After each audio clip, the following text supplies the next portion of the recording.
নমস্কার শ্রোতা বন্ধুরা, আজ রবিবার আমি আবার চলে এসেছি সুবর্ণলতার পরবর্তী পর্ব নিয়ে আপনাদের কাছে। আশা করি আপনারা সকলেই ভালো আছেন। গত পর্বে আমরা দেখলাম সুবর্ণলতার শাশুড়ি মুক্তকেশী বামনী শেষ নিঃশ্বাস ত্যাগ করেছেন এবং জীবনের প্রদীপটি নিভে যাওয়ার আগে তিনি সুবর্ণলতাকে আশীর্বাদ করে গেছেন এবং একইভাবে হয়তো ক্ষমাও চেয়ে গেছেন। মুক্তকেশী হয়তো জানতেন সুবর্ণলতা খাঁটি মানুষ। তিনি হয়তো সুবর্ণলতাকে একদিকে যেমন প্রতিপক্ষ মনে করতেন, ঠিক তেমনই অন্যদিকে তাকে সম্মানও করতেন। সুবর্ণলতার মুক্তকেশীর প্রতি শেষের দিকে কিছুটা মায়া মমতা জন্মেছিল।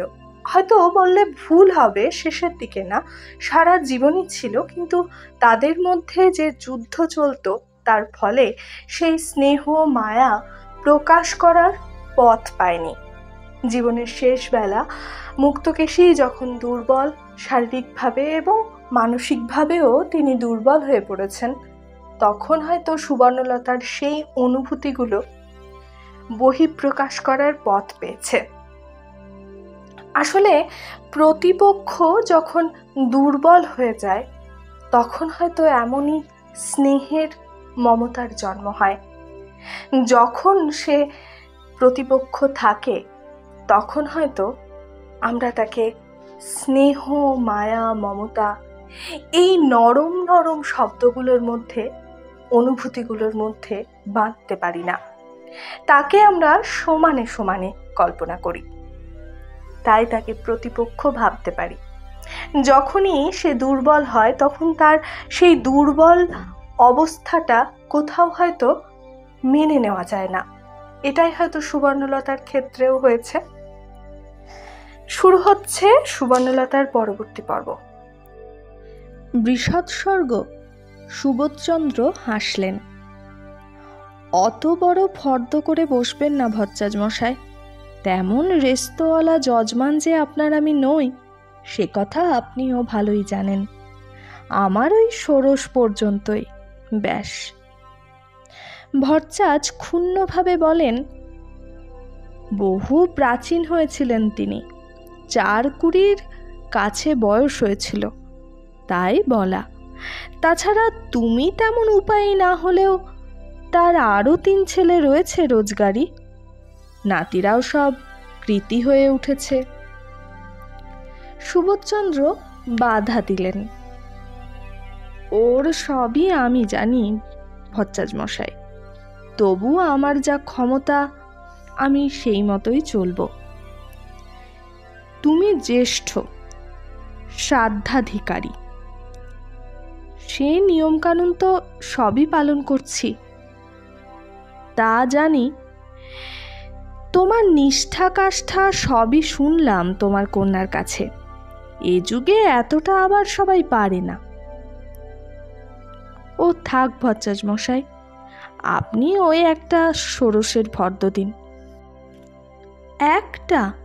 ভট্টাচ আহত গলায় বলে ওঠেন, 4 ভাই 4টে ষোড়শও করবে না? আর নাতিরা একটা ভুজ্জি? আমি আমার কথাই বলছি ভট্টাচ মশাই, আপনি বুঝতে পারছেন না কেন তাই আশ্চর্য।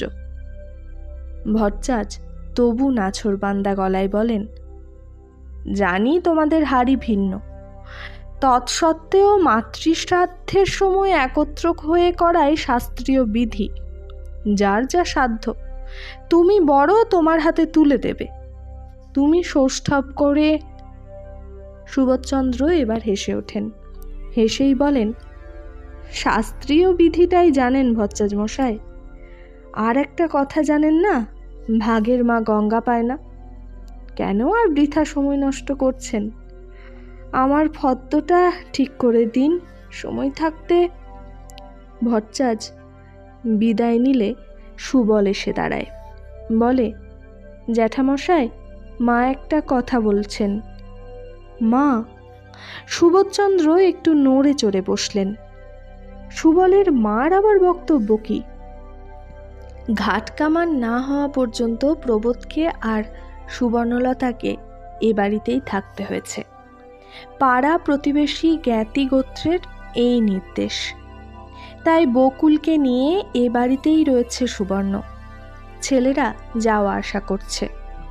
এদিকে তো চাপা এসেই গেছে। চন্দন পারুল ওরাও আসবে শ্রাদ্ধের দিন। সে যাক, ওসব ব্যবস্থাপনার মধ্যে সুবোধ নেই। সুবর্ণ যে রয়েছে এ বাড়িতে তাও ঠিকমতো জানে কিনা সন্দেহ। কাজেই মা আপনাকে একটা কথা বলবেন শুনে সন্নিগ্ধ গলায় বললেন, কি কথা?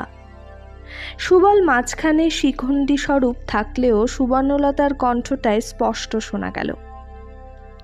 মার 4 ছেলে বর্তমান, নাতিরাও অনেকেই কৃতি হয়ে উঠেছে। মার তো বৃষৎসর্গ হওয়াই উচিত। সুবোধচন্দ্র অবশ্য তাদের বাড়ির মেজ বউকে কোনো দিনই লজ্জাশীলা মনে করেন না। কাজেই এই স্পষ্ট কণ্ঠস্বরে খুব একটা অবাক হন না। তবে বোধ করি একটু বিচলিত হন। গম্ভীর গলায় আস্তে বলেন, উচিত সে কথা জানি মেজ বৌমা, কিন্তু ক্ষমতা বুঝে কথা, আমার ক্ষমতা কম। এবারে সুবলের মাধ্যমেই কথা হয়। মা বলছেন, তা হোক, আপনি এগোন, আপনার পিছনে সবাই আছে। আমার পিছনে? সুবোধের গলাটা যেন কাঁপা কাঁপা আর ভাঙা ভাঙা শোনায়। আমার পিছনে কেউ নেই সুবল, শুধু সামনে ভগবান আছেন। এইটুকু তোর মাকে বলে দে বাবা। গতকাল এসব আলোচনা হয়ে গেছে। আমার 3 ভাই সাপ জবাব দিয়ে গেছে 30 টাকা করে দেবে। তা সে দিতে পার। আমার অবস্থাও তদ্রূপ। কাজেই উনি আর তোর মাকে বাড়ির মধ্যে যেতে বল সুবল। এটা অবশ্য যবনিকাপাতের ইশারা। তত্রাচ সুবর্ণলতা যবনিকাপাত করতে দেয় না। হয়তো প্রবোধের এই নীচতার খবরে এখনো নতুন করে বিস্ময় বোধ করে, তাই কথা বলতে একটু সময় যায়। আর বলে যখন তখন গলার স্বরটা প্রায় বুঝে আসার মতো লাগে। তবু বলে, সুবল বল জ্যাঠামশাই, মার একটা মিনতি রাখতেই হবে। মিনতি রাখতেই হবে? সুবোধচন্দ্র বিব্রত বোধ করেন। চিরকেলে পাগলা মানুষটা কি না কি আবদার করে বসে। কে জানে কি সংকল্প নিয়ে এমন তোড়জোড় করে তার দরবারে এসে হাজির হয়েছে। মুহূর্তের মধ্যেই অবশ্য এসব চিন্তা খেলে যায়। পর মুহূর্তে সুবোধের কণ্ঠ থেকে প্রায় হাসির সঙ্গে উচ্চারিত হয়, রাখতেই হবে? তোর মার যে এটা সাদা কাগজে সই করিয়ে নেবার মতো হচ্ছে রে সুবল। কি বল শুনি? মা নিজেই বলছেন বলে সুবল সরে দাঁড়ায়। গুণ্ঠনবতী সুবর্ণলতা তার পাশ দিয়ে এসে দাঁড়ায় আর ছেলেকে এবং ভাসুরকে প্রায় তাজ্জব করে মৃদু চাপা স্বরে বলে ওঠে, সুবল তুই একটু অন্যত্র যা তো বাবা। সুবল তুই অন্যত্র যা? তার মানে ভাসুরের সঙ্গে একা নির্জনে কথা বলতে চায়? এর চাইতে অসম্ভব অসমসাহসিকতা আর কি হতে পারে? সুবোধচন্দ্র চেয়ার ছেড়ে উঠে দাঁড়ান। কি যেন বলতে যান। সুবল চলে যায় আস্তে আস্তে। আর সুবর্ণ এগিয়ে এসে ভাসুরের পায়ের কাছে কিছু জিনিস ফেলে দিয়ে মৃদু দৃঢ় স্বরে বলে, এগুলো নিতে হবে আপনাকে, এই মিনতি। আপনার নিজের বলে মনে করে বেচে দিয়ে ইচ্ছে মতো খরচ করে মার কাজ করুন। সুবোধ যেন সাপের ছোবল খেয়েছেন।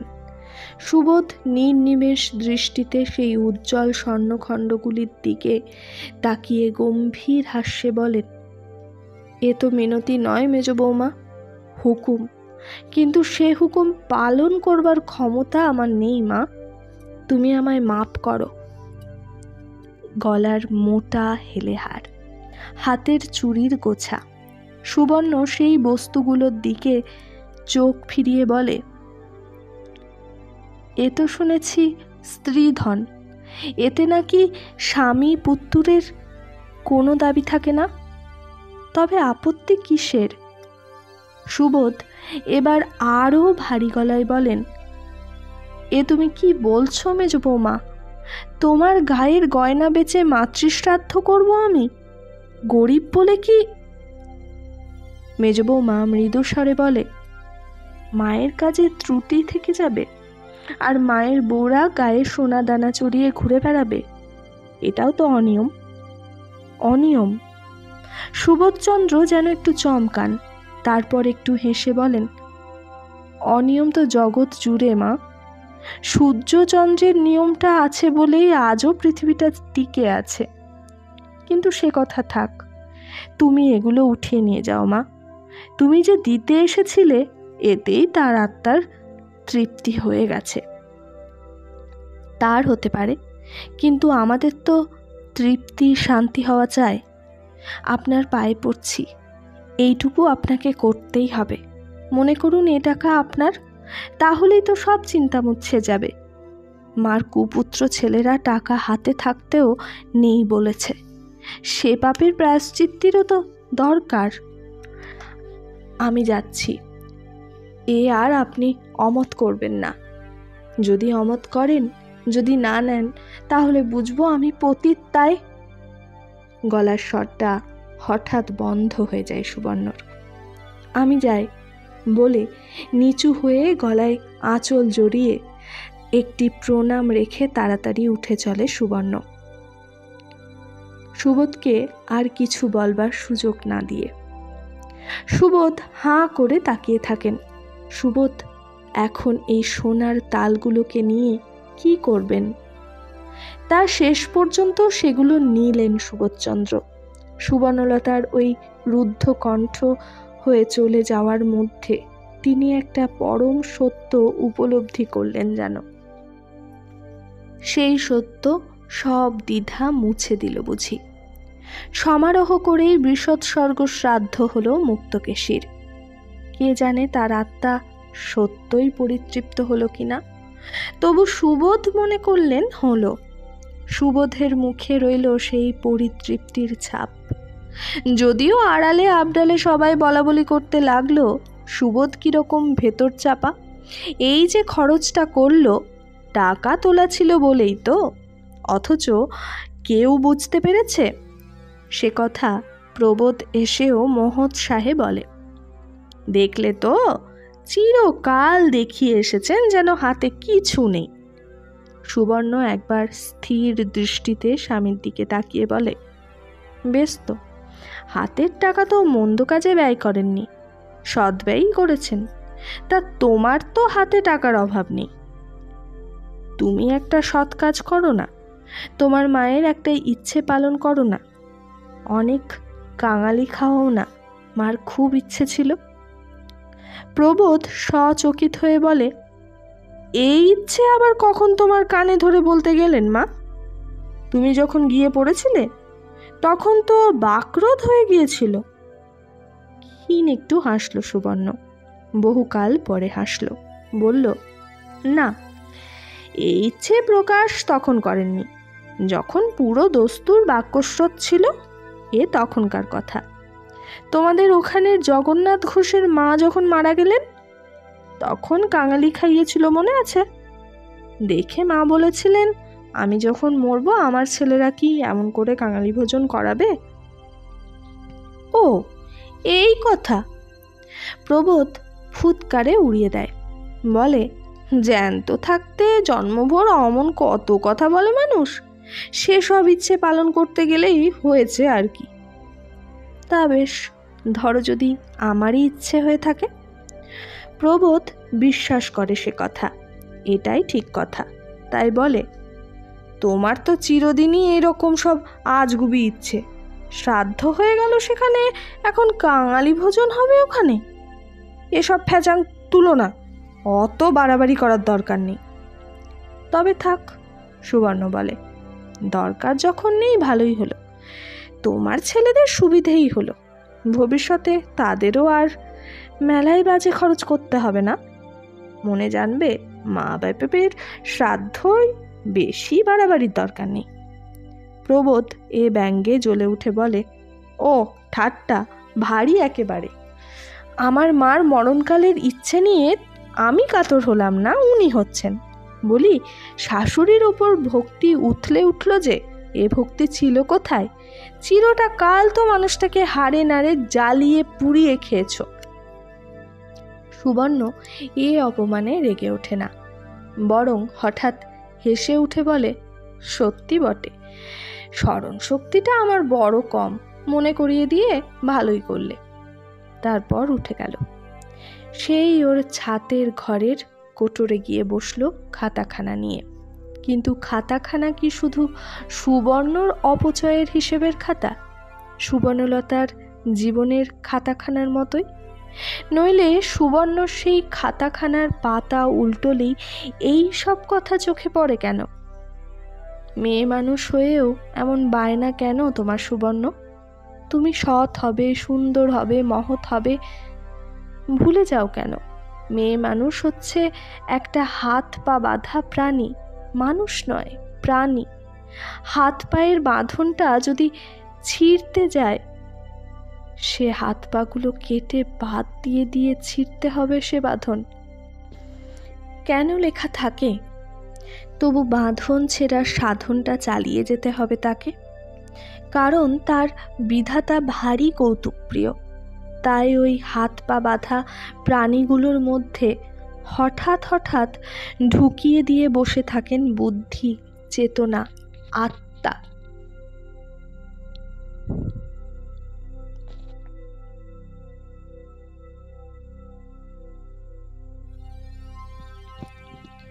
বহুদিন পরে মামা শ্বশুর বাড়িতে বেড়াতে এলো সুবর্ণ। বড় ছেলে ভানু সম্প্রতি একটা গাড়ি কিনেছে। বড় বউ বলল, আপনার ছেলে আসুন না মা, তখন বরং যাবেন। সুবর্ণ তবু ভাড়াটে গাড়ি করেই গেল। বলল, ও বাড়িতে বরাবর ভাড়াটে গাড়ি করেই গেছি বৌমা, জুড়ি গাড়ি থাক। বউ বিড়বিড় করে বলল, যত্ন আদর না নিলে আর কে দেবে? সুবর্ণ গাড়িতে গিয়ে উঠল। শ্যামা সুন্দরী সমাদর করে ডাকলেন, এসো মা, এসো।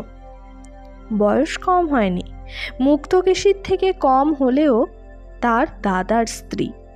তবু শক্ত আছেন দিব্যি, এখনো নিজে রেঁধে খাচ্ছেন, হেঁটে গঙ্গা স্নানে যাচ্ছেন। অনেক দিন দেখেনি সুবর্ণ, দেখে আশ্চর্য হলো। প্রণাম করে পায়ের ধুলো নিল, হয়তো দু অর্থে। শ্যামাসুন্দরী কুশল প্রশ্ন করতে লাগলেন খুঁটিয়ে খুঁটিয়ে, ছেলেপুলেরা কেমন আছে? চাঁপা, চন্দন, পারুল সব ভালো আছে তো? সেই যে তোমার শাশুড়ির কাজের সময় সে দেখা সাক্ষাৎ হলো। এটা ওটা উত্তর দিতে দিতে হঠাৎ এক সময় বলে বসে সুবর্ণ, ভাসুর ঠাকুর বাড়ি আছেন? কে? জগা? শ্যামাসুন্দরী মুখ বাঁকিয়ে বলেন, থাকবে না তো যাবে আর কোথায়? এখন তো সর্বক্ষণ বাড়িতেই স্থিতি। আমার কানের মাথা খেতে যে বাড়ির মধ্যে এক ছাপাখানা খুলে বসে আছেন। সুবর্ণলতা এ খবরে অবাক হয় না। সুবর্ণলতা যেন এ খবর জানে। শুধু সুবর্ণলতার মুখটা একটু উজ্জ্বল দেখায়, বলে, বেশ চলছে ছাপাখানা, ভালো ছাপা হয়? জানি নে বাছা। শ্যামাসুন্দরী অগ্রাহ্য ভরে বলেন, রাত দিন শব্দ তো হচ্ছে, বলে নাকি খুব লাভ হচ্ছে। বলে বয়সকালে এ বুদ্ধি হলে লাল হয়ে যেতাম, 7 জন্মে তো রোজগারের চেষ্টা দেখিনি। ওই ফোঁটা কাটতো আর মালা ঘুরোতো, তাছাড়া পাড়ার লোকের জন্ম, মৃত্যু, বিয়ে, রোগ, শোক, দুর্গোৎসব এইসব নিয়েই ছিল। হঠাৎ এই খেয়াল মাথায় ঢুকিয়েছে ওই নিতাই, নিজের আখের গোছাতেই বোধহয় এ প্ররোচনা দিয়েছে। বলে বাড়িখানা থেকে কিছু উসুল করি। তা তোমার সঙ্গের ওই ঝিয়ের হাতে আবার ওসব কি বোমা? সুবর্ণ কুণ্ঠিতভাবে বলে, কিছু না, 4টি ফল। আপনি একটু মুখে দেবেন, ভাসুর ঠাকুর একটু। আপনাকে আজ একটা কথা বলতে এসেছি মামিমা। শ্যামাসুন্দরী সুবর্ণর কুণ্ঠিত ভাব দেখে আশ্চর্য হন, বলেন, কি গো বাছা? বলছিলাম কি, থেমে যায় সুবর্ণ। শ্যামাসুন্দরী সমধিক অবাক হন। সুবর্ণলতার এমন কুণ্ঠিত মূর্তি, ও তো সদাই সপ্রতিভ। তাছাড়া কুণ্ঠার মধ্যে কেমন যেন প্রার্থী ভাব। টাকা ধার চাওয়ার ক্ষেত্রেই এমনটা দেখা যায়, কিন্তু সুবর্ণর ক্ষেত্রে তো সে আশঙ্কা ওঠে না। তবে শ্যামাসুন্দরীর প্রশ্নমুখর দৃষ্টির সামনে একটু অপ্রতিভ হাসি হাসে সুবর্ণ। তারপর আঁচলের তলা থেকে একখানা মলাট বাঁধানো মোটা খাতা বার করে বলে ফেলে, ভাসুর ঠাকুর ছাপাখানা খুলেছেন শুনেছিলাম, তাই একটু শখ হয়েছে, সেই ইয়েতেই আসা। আমি তো আর নিজের মুখে বলতে পারবো না, আপনি যদি বলে দেন। শ্যামাসুন্দরী বার্ধক্যের চোখে কৌতূহল ফুটিয়ে বলেন, কি জন্যে কি বলবো, আমি তো কিছু বুঝতে পারছি না বৌমা। সুবর্ণলতা মৃদু হাসে, বুঝতে পারবেনও না, তাহলে বলি শুনুন। ছেলেবেলা থেকে আমার একটু লেখার শখ আছে। জীবনভর সকলের অসাক্ষাতে একটু আধটু লিখেছি, এই পদ্য টদ্য আর কি। ইদানিং গল্প টল্পর ধরনেরও কিছু লেখা হয়েছে, তবে ছাপাবার কথা স্বপ্নেও ভাবিনি। ভাসুর ঠাকুর ছাপাখানা খুলেছেন শুনে অবধি মনে উদয় হয়েছে, একখানা বই মতো করে যদি ছাপানো যায়, যা খরচা লাগে আমি দেব, শুধু আগে কেউ যেন জানতে না পারে। একেবারে বই হলে জানাবো, দেখবে। তা আপনি একটু বলে দেখুন না মামিমা, যদি একটু দেখেন। এখন ভাসুর ঠাকুর। প্রৌঢ়া সুবর্ণলতার চোখে যেন ভাবাকুল অবোধ কিশোরী দৃষ্টি। যে সুবর্ণলতা সমুদ্রের স্বপ্ন দেখত, সেই সুবর্ণলতা কি আজও মরেনি? কোথাও কোনোখানে এতটুকু প্রাণ আহরণ করে বেঁচে আছে? কোথায় আছে সেই অফুরন্ত অগ্নি, যা আজীবন বরফ জল নিক্ষেপেও নিভে যায় না? শ্যামাসুন্দরী তবুও বিস্মিত প্রশ্ন করেন, বই ছাপা হবে? কোথায় সেই বই? সুবর্ণ মৃদু হেসে বলে, বই তো পরে, ছাপা হবে এই খাতাটা। এইটা না হয় নিয়ে যান ভাসুর ঠাকুরের কাছে, উনি ঠিক বুঝতে পারবেন। খাতাখানা হাতে নিয়ে উল্টে পাল্টে দেখে শ্যামাসুন্দরী। হতভম্ব গলায় বলেন, এসব লেখা তুমি লিখেছ? এই খাতা ভর্তি? ওই তো পাগলামি, হাসে সুবর্ণ। নিজের মন থেকে, না কিছু দেখে? সুবর্ণলতা ছেলে মানুষের মতো শব্দ করে হেসে ওঠে, না দেখে লিখব কি, তাহলে আর নিজের লেখা হলো কোথায়? শ্যামাসুন্দরীর বিস্ময় ভাঙে না, বলেন, তা হ্যাঁ গো মেজ বৌমা, এত কথা তোমার মনে মাথায় এলো কি করে?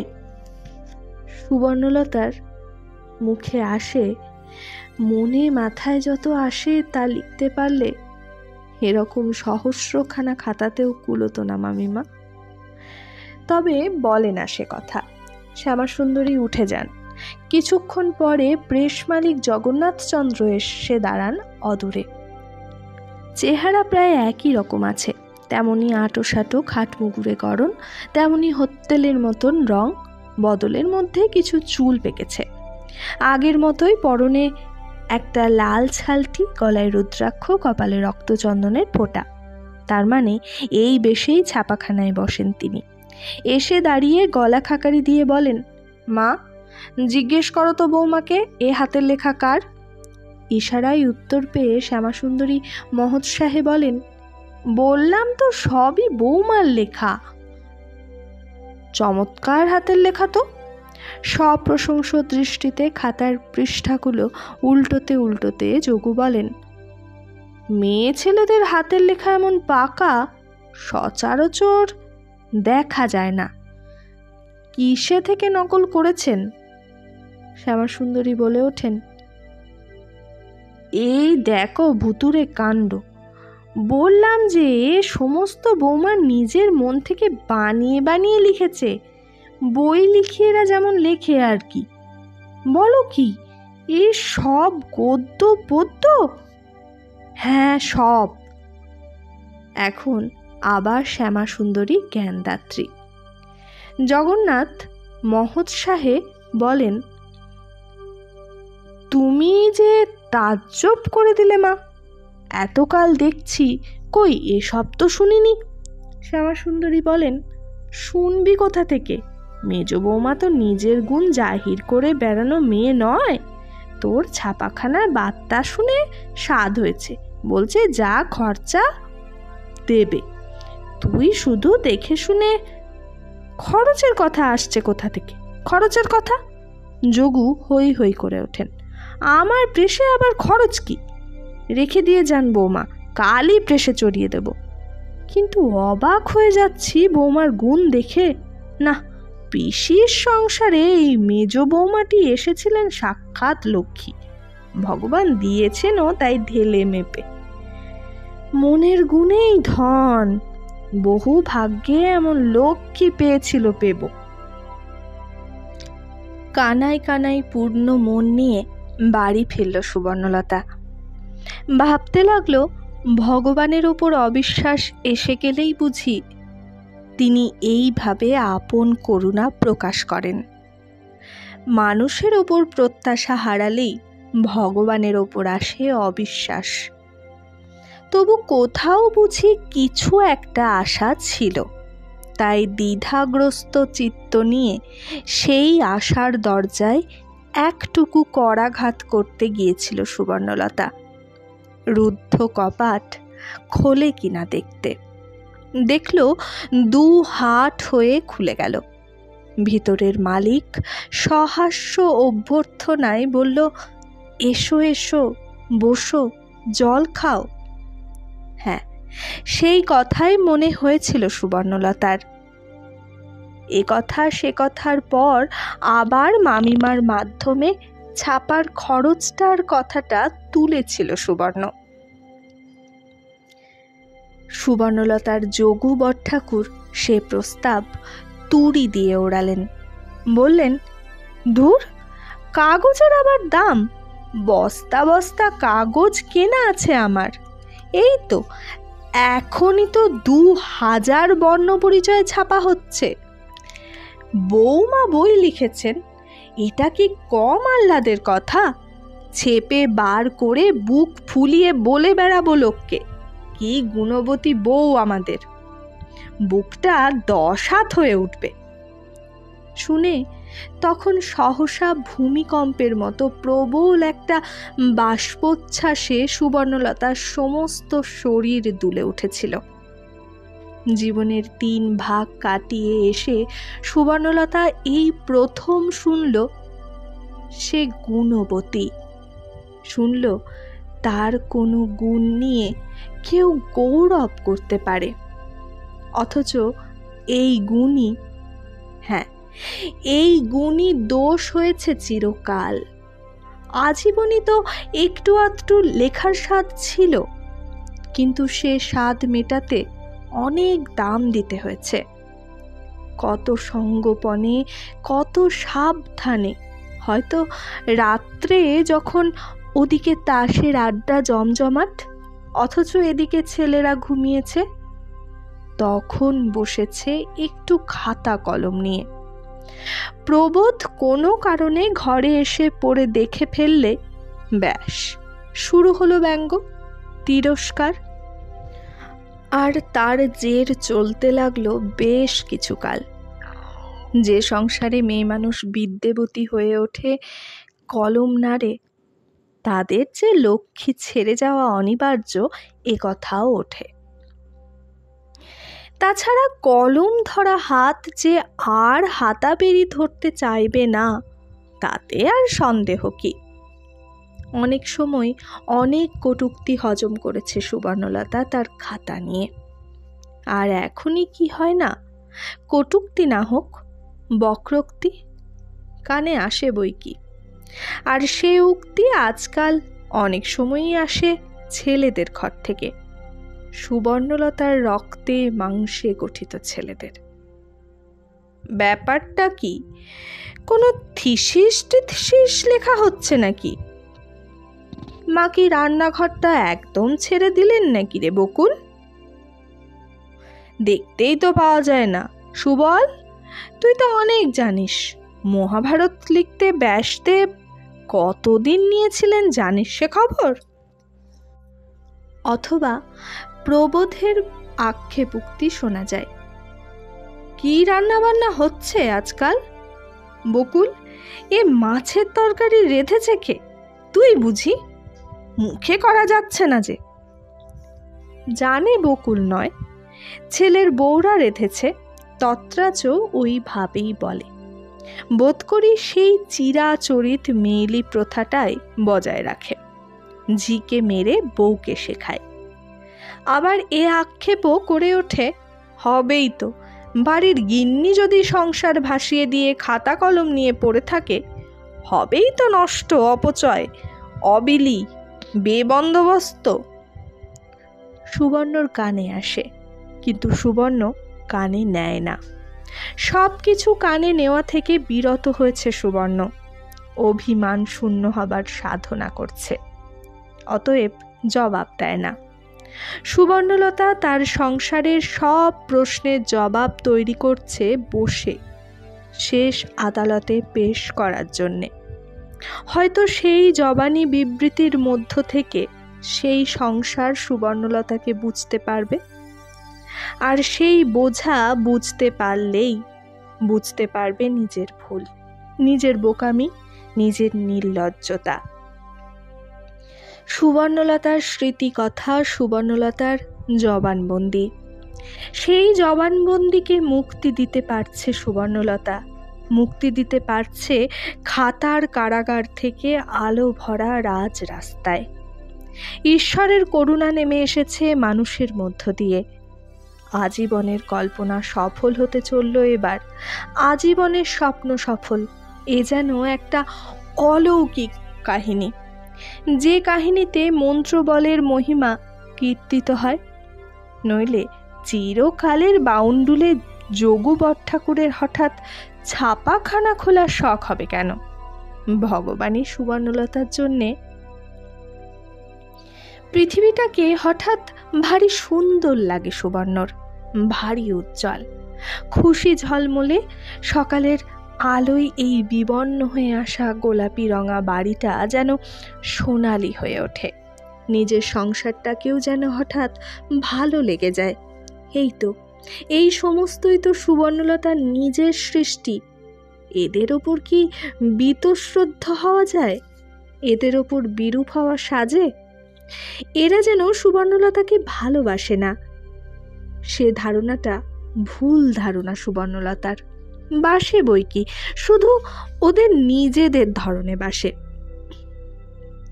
তাই বাসুক, সুবর্ণলতাও চেষ্টা করবে ওদের বুঝতে।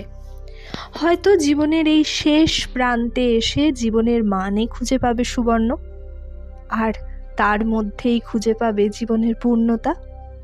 ক্রমশই যেন প্রত্যাশার দিগন্ত উদ্ভাসিত হতে থাকে নতুন সূর্যোদয়ের প্রতীক্ষায়। শুধুই বা ওই জবানবন্দি কেন, আরও তো লিখেছে সুবর্ণলতা, যা শিল্প, যা সৃষ্টি।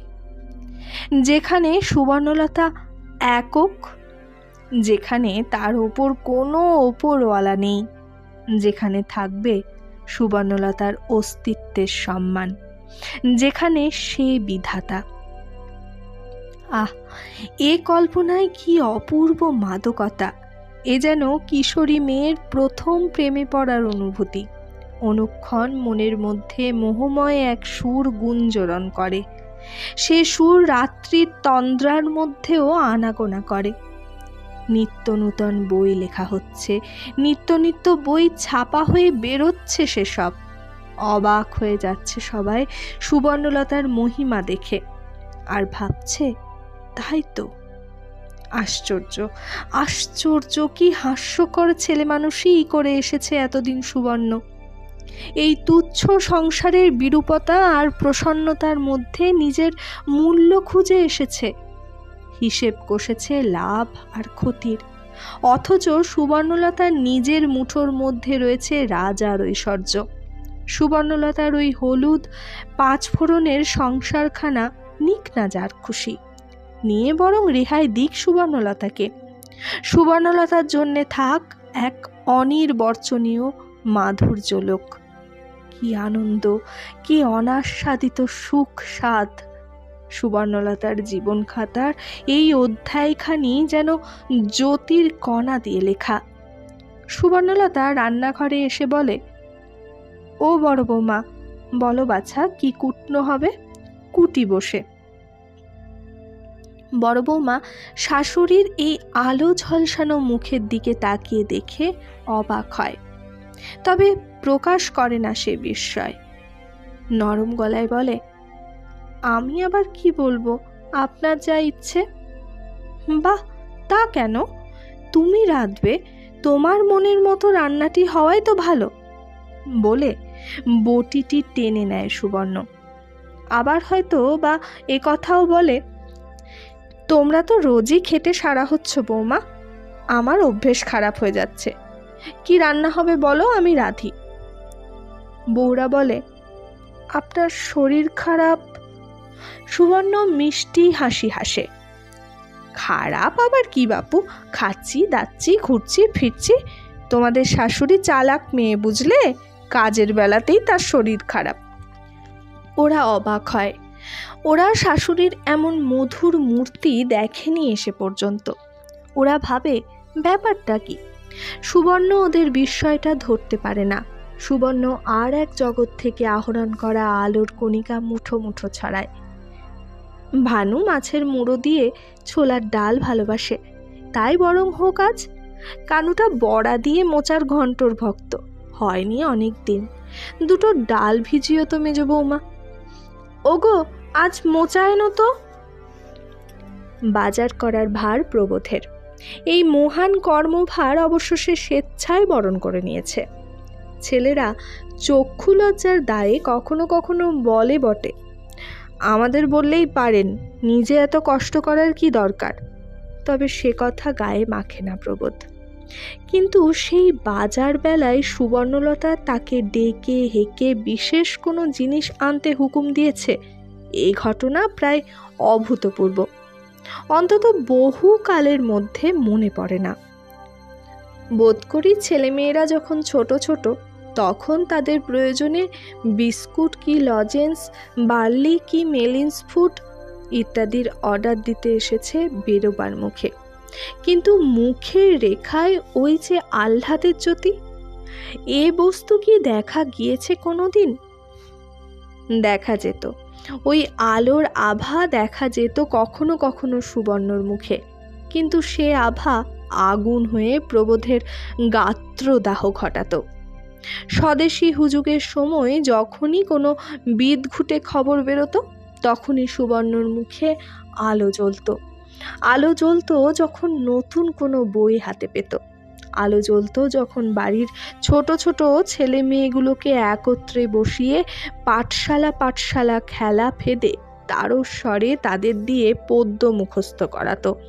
আলো জ্বলতো যদি কেউ কোনোখান থেকে বেরিয়ে বা তীর্থ করে এসে গল্প জুটত। তাছাড়া আর এক ধরনের আলো আর আবেগ ফুটে উঠেছিল সুবর্ণলতার মুখে। ইংরেজ জার্মান যুদ্ধের সময় সে এক ধরন, যেন সুবর্ণলতারই জীবন মরণ নিয়ে যুদ্ধ হচ্ছে। দেশের রাজা ব্রিটিশ, অথচ সুবর্ণর ইচ্ছে জার্মানরা জিতুক, তাই তর্ক উত্তেজনা রাগারাগি। মেয়ে মানুষ, তাও রোজ খবরের কাগজ না হলে ভাত হজম হবে না। তা সে প্রকৃতিটা বয়সের সঙ্গে সঙ্গে বদলেছে। এই তো ইদানিং আবার যে স্বরাজ হুজুগ উঠেছে, তাতে তো কোনো আগ্রহ দেখা যায় না, বরং যেন অগ্রাহ্য। বলে অহিংসা করে শত্রু তাড়ানো যাবে, এ আমার বিশ্বাস হয় না। বলে দেশশুদ্ধ লোক বসে বসে চরকা কাটলে স্বরাজ আসবে? তাহলে আর পৃথিবীতে আদি অন্তকাল এত অস্ত্রশস্ত্র তৈরি হতো না। উত্তেজিত হয়ে তর্কটা করে না, শুধু বলে শক্তি সামর্থ্যটা কমে গেছে, ঝিমিয়ে গেছে। তাই মুখের ওই ঔজ্জ্বল্যটাও বিদায় নিয়েছিল। বিশেষ করে সেই অদেখা মায়ের আর চকিতে দেখা বাপের মৃত্যু শোকের পর থেকে তো হঠাৎ যেন সেই ঝিমিয়ে পড়া ভাবনাটার খোলস ছেড়ে আবার নতুন হয়ে ওঠার মতো দেখাচ্ছে সুবর্ণকে। কেন, মাথার দোষ টোষ হচ্ছে না তো? পাগলরাই তো কখনো হাসে কখনো কাঁদে। তা যাক, এখন যখন হাসছে তাতেই কৃতার্থ হওয়া ভালো। কৃতার্থই হয় প্রবোধ। বিগলিত গলায় বলে, মোচা মোচা আনা মানেই তো তোমাটুনি গো, ও কি আর বৌমারা বাগিয়ে কুটতে ফুটতে পারবেন? সুবর্ণ বলে, শোনো কথা, সব করছে ওরা, কিসে হাঁটছে? তবে আমারই ইচ্ছে হয়েছে রান্না বান্না ভুলে যাব শেষটা। কৃতার্থমন্য প্রবোধ ভাবতে ভাবতে বাজার ছোটে। আহা, এমন দিনটি কি চিরদিন থাকে না? এই জীবনটাই তো কাম্য। গিন্নি ভাই ফরমাস করবে, এটা আনো ওটা আনো বলবে, কর্তা সেই সব বরাতি বস্তু এনে 7 বার ঘুরিয়ে ফিরিয়ে দেখবে, বাহবা নেবে। গিন্নি গুছিয়ে গাছিয়ে রাঁধবে বাড়বে, বেলা গড়িয়ে পরিপাটি করে খাওয়া দাওয়া হবে। আর অবসরকালে কর্তা গিন্নি পানের বাটা নিয়ে বসে ছেলে বউ বেয়াই বেয়ানের নিন্দাবাদ করবে, এ যুগের ফ্যাশন নিয়ে সমালোচনা করবে। এই তো এই বয়সের সংসারের ছবি। প্রবোধের সমসাময়িক বন্ধু বান্ধবরা তো এই ধরনের সুখেই মগ্ন। প্রবোধের ভাগ্যেই ব্যতিক্রম। এই সামান্য সাধারণ সুখটুকু ইহজীবনে জুটল না। গিন্নি যেন সিংহ বাহিনী, তাসের আড্ডায় যায় আছে প্রবোধের, তাই টিকে আছে বেচারা। তা এতদিনে কি ভগবান মুখ তুলে চাইছেন? পাগল ছাগল হয়ে সহজ হয়ে যাচ্ছে সুবর্ণ, নাকি এতদিনে নিজের ভুল বুঝতে পেরেছে? তা সে যে কারণেই যাই হোক, সুবর্ণ যে সহজ প্রসন্ন মুখে ডেকে বলেছে, ওগো বাজার যাচ্ছ, মোচা এলো তো, এই পরম সুখের সাগরে ভাসতে ভাসতে বাজারে যায় প্রবোধ, আর প্রয়োজনের অতিরিক্ত মাছ তরকারি এনে জড়ো করে। সুবর্ণ তখন হয়তো অনুমান করতে চেষ্টা করছে তার ওই খাতাটা ছাপতে কতদিন লাগতে পারে, কতদিন লাগা সম্ভব। ধারণা অবশ্য নেই কিছুই, তবু কতই আর হবে, বড়জোর 1-2 মাস, কমও হতে পারে। তারপর, আচ্ছা, যোগু বরঠাকুর আমার নামটা জানেন তো? কে জানে, কিন্তু জানবেই বা কোথা থেকে? কবে আর কে আমার নাম উচ্চারণ করেছে ওর সামনে? তাহলে বিনা নামেই বই ছাপা হবে, নাকি মামিমার কাছ থেকে জেনে নেবেন উনি? তা মামিমাই কি ঠিক জানেন? মেজ বৌমা ডাকতেই তো অভ্যস্ত। হঠাৎ নিজ মনে হেসে ওঠে সুবর্ণলতা। কি আশ্চর্য, খাতাটার প্রথম পৃষ্ঠাতেই তো তার নাম রয়েছে। যে হাতের লেখার প্রশংসা করেছেন যোগু বরঠাকুর, সেই হাতের লেখাটিতে আরও সুছাদ সুন্দর করে ধরে ধরে নামটি লেখেনি একবার সুবর্ণ? হ্যাঁ, পরম যত্নে পরম সোহাগে কলমটি ধরে ধরে লিখে রেখেছিল সুবর্ণ, শ্রীমতী সুবর্ণলতা দেবী। সেই লেখা চোখ এড়িয়ে যাবে? এড়িয়ে যাবে না, চোখ এড়িয়ে যাবে না। নামটা মুখস্থ করার মতো বারবার মনে মনে এই কথা উচ্চারণ করতে থাকে সুবর্ণ। চোখ এড়িয়ে যাবে না, বইয়ের ওপর লেখা থাকবে শ্রীমতী সুবর্ণলতা দেবী। সুবর্ণলতার মা জেনে গেল না এই খবর। এত আনন্দের মধ্যেও সেই বিষণ্ণ বিষাদের সুর যেন একটা অস্পষ্ট মূর্ছনায় আচ্ছন্ন করে রাখে। মা থাকতে এই পরম আশ্চর্য ঘটনাটা ঘটলে মাকে অন্তত 1 খণ্ড বই পার্সেল করে পাঠিয়ে দিত সুবর্ণ। এ বাড়ির কাউকে দিয়ে নয় অবশ্য, মামিমাকে দিয়ে ওই যোগু বরঠাকুরকে বলিয়েই করিয়ে দিত কাজটা। মা প্রথমটায় পার্সেল পেয়ে হক চকিয়ে যেত, ভাবত কি এ, তারপর বাঁধন খুলে দেখত বইয়ের লেখিকা শ্রীমতী সুবর্ণলতা দেবী। তারপর কি মার চোখ দিয়ে 2 ফোঁটা জল গড়িয়ে পড়তো না? সুবর্ণলতার মনটা যেন ইহলোক পরলোকের প্রাচীর ভেঙে দিতে চায়। যেন তার সেই অদেখা বইটা সেই ভাঙা প্রাচীরের ওধারে নিয়ে গিয়ে ধরে দিতে চায়। সুবর্ণ দেখতে পায় সুবর্ণর মা সুবর্ণর স্মৃতি কথা পড়ছেন। পড়ার পর শুধুই কি সেই দুফোঁটা আনন্দাশ্রুই ঝরে পড়ে শুকিয়ে যাবে? সেই শুকনো রেখার ওপর ঝর্ণাধারার মতো ঝরে পড়বে না আরো অজস্র ফোঁটা? মা দেখতে পাচ্ছেন কিভাবে কাটা বনের উপর দিয়ে রক্তাক্ত হতে হতে জীবনের এতটা পথ পার হয়ে এসেছে সুবর্ণ। মা বুঝতে পারছেন সুবর্ণ অসার নয়।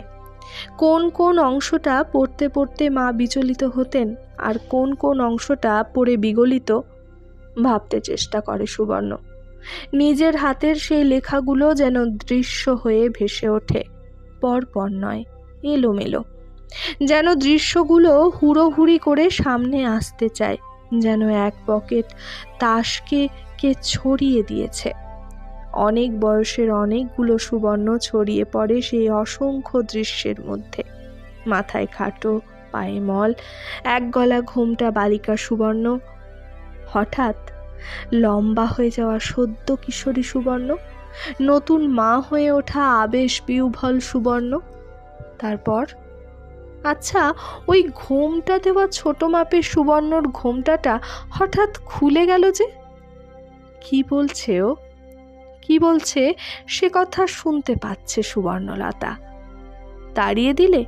তোমরা আমার বাবাকে তাড়িয়ে দিলে? আমাকে নিয়ে যেতে দিলে না? কেন কেন? কি করেছি আমি তোমাদের, তাই এত কষ্ট দেবে আমাকে? কে বলেছিল আমাকে তোমাদের বউ করতে? শুধু শুধু ঠকিয়ে ঠকিয়ে বিয়ে দিলে চলে যাব, আমি তোমাদের বাড়ি থেকে চলে যাব। তোমাদের মতন নিষ্ঠুরদের বাড়িতে থাকতে মরে যাব আমি। সুবর্ণলতা অন্য আর এক গলার উচ্চ নিনাদও শুনতে পাচ্ছে। ওর নিজের কলমের অক্ষরগুলোই যেন সশব্দ করে ফেটে পড়ছে। ও মা, আমি কোথায় যাব? এ কি কালকে উঠের ছানা ঘরে আনলাম গো আমি? চলে যাবি? দেখ না একবার চলে গিয়ে, খুন্তি নেই আমার, পুড়িয়ে পুড়িয়ে ছ্যাঁকা দিতে জানি না। বাপকে তাড়িয়ে দিলে দেব না তোকে? ওই বাপের সঙ্গে নাচতে নাচতে যেতে দেব তোকে?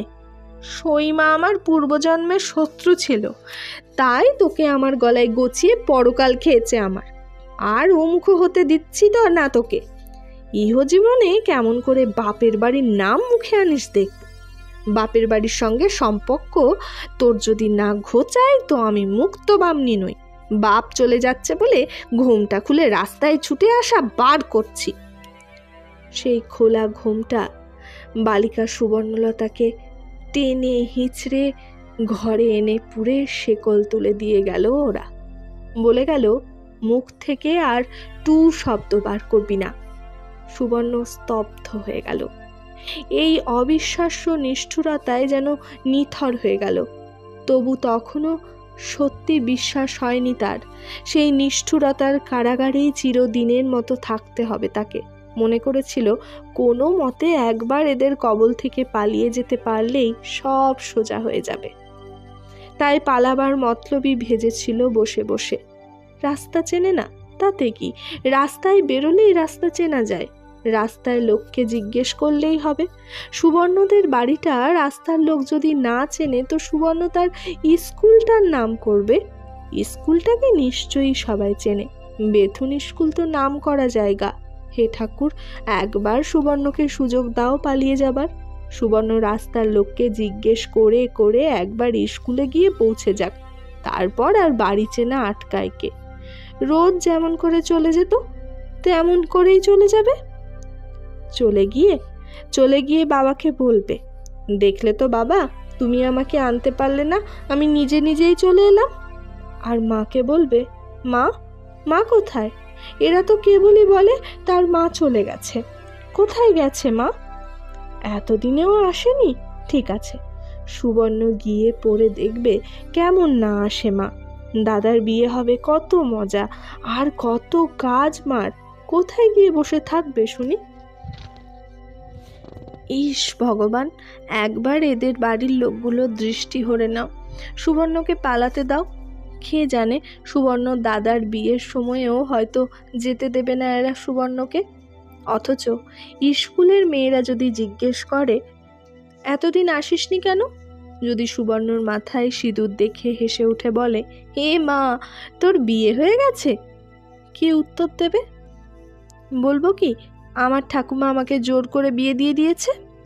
না, সে কথা শুনলে ওরা আরও হাসবে। তার চাইতে সিঁদুরটা আচ্ছা করে মুছে নেব রাস্তায় বেরিয়ে, রাস্তার কলে ধুয়ে ঘষে সাদা করে ফেলবো।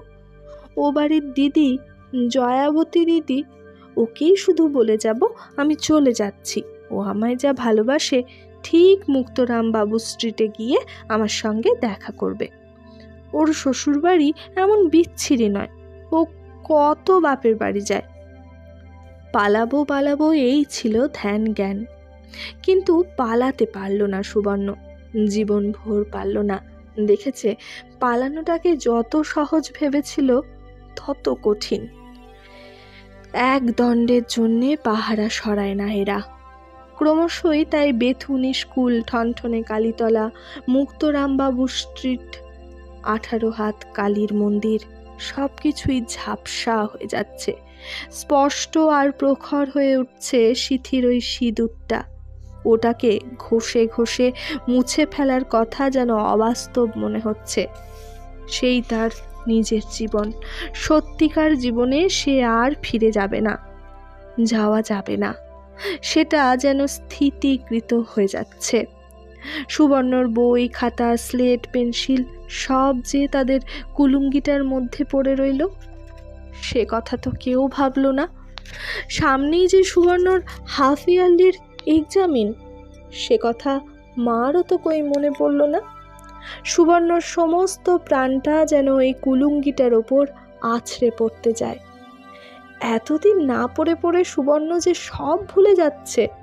ভগবান, সুবর্ণ তোমার কাছে কি দোষ করেছিল যে এত কষ্ট দিচ্ছ তাকে? রোজ সকালে ঘুম থেকে উঠে কি তোমাকে নমস্কার করেনি? রোজ স্কুলে গিয়ে প্রার্থনা করেনি? রাত্রিরে শুতে যাবার সময় বলেনি, ঠাকুর বিদ্যে দাও, বুদ্ধি দাও, সুমতি দাও? যা যা শিখিয়েছিল মা সবই তো করেছে সুবর্ণ। তবে কেন এত শাস্তি দিচ্ছ সুবর্ণকে? কেন কেন কেন? এই কেনর ঝড় থেকে বালিকা সুবর্ণ হারিয়ে যাচ্ছে, তার খোলস থেকে যুবতী জন্ম নিচ্ছে। তবু সেই কেনটাই ধূসর হয়ে যাচ্ছে না, সে যেন আরো তীব্র হয়ে উঠছে। আমি কি এত পাজি হতে চাই? আমি কি গুরুজনদের মুখের ওপর চোপা করতে ভালোবাসি? আমি কি বুঝতে পারি না আমি চোপা করি বলেই আমার উপর আক্রোশ করেই ওরা আমাকে আরো আরো বেশি বেশি কষ্ট দেয়? কিন্তু কি করব, এত নিষ্ঠুরতা আমি সহ্য করতে পারি না, সহ্য করতে পারি না এত অসভ্যতা।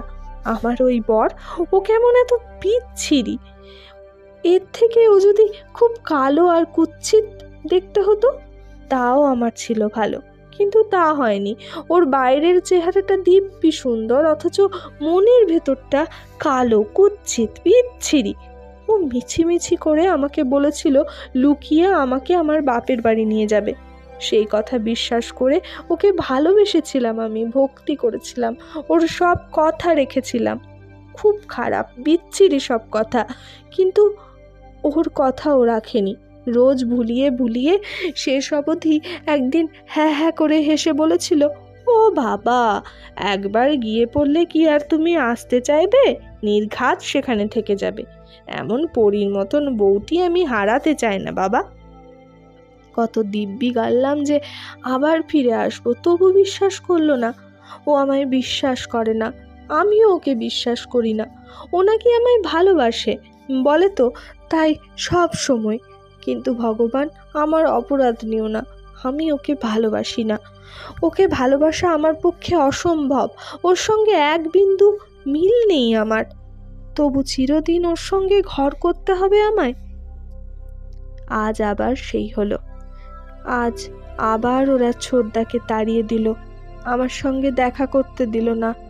দাদার বিয়েতে নাকি ঘটা করেনি বাবা, মা চলে গেল বলে নব নব করে সেরেছে। দাদার মেয়ের মুখে ভাতে একটু ঘটা করবে, তাই ছোটদা আমায় নিতে এসেছিল। বাবা নাকি অনেক মিনতি করে চিঠি লিখে দিয়েছিল ওর হাতে। ওরা সে চিঠি ছিঁড়ে ফেলেছে, ছোটদাকে আমার সঙ্গে দেখা করতে দেয়নি। বলেছে, ছেলের বিয়ে শুনলাম না নাতনির ভাত, এমন উঞ্চুটে বাড়িতে আমাদের ঘরের বউ যাবে না। ছোটদা নাকি ভয় করেনি, ছোটদা নাকি এ বাড়ির সেজো ছেলের মুখের ওপর চোটপাট শুনিয়ে দিয়ে গেছে, নাকি বলেছে আপনাদের মতন লোকের জেল হওয়া উচিত। এ বাড়ির সেজো ছেলে সেই অপমান সহ্য করবে? উল্টো অপমান করবে না? করবে না গালমন্দ? তবু তো এ বাড়ির মেজো ছেলে তখন বাড়ি ছিল না, থাকলে ছোটদার কপালে আরও কি ঘটত কে জানে।